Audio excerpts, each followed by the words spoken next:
ಎರಡು ಬಾಳೆಲೆ ಹರಡು.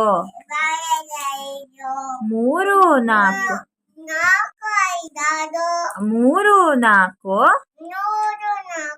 ಅನ್ನ ಹಾಕು.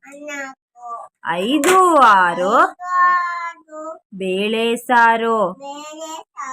ಏಳು ಎಂಟು ಪಲ್ಯಕ್ಕೆ ದಂಟು. ಏಳು ಎಂಟು ಪಲ್ಯಕ್ಕೆ ದಂಟು.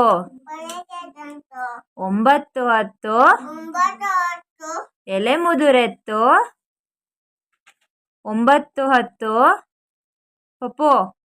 ಒಂಬತ್ತು ಹತ್ತು ಎಲೆ ಮುದುರೆತ್ತು.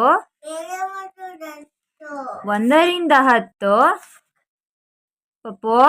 ಒಂದರಿಂದ ಹತ್ತು ಹೀಗಿತ್ತು.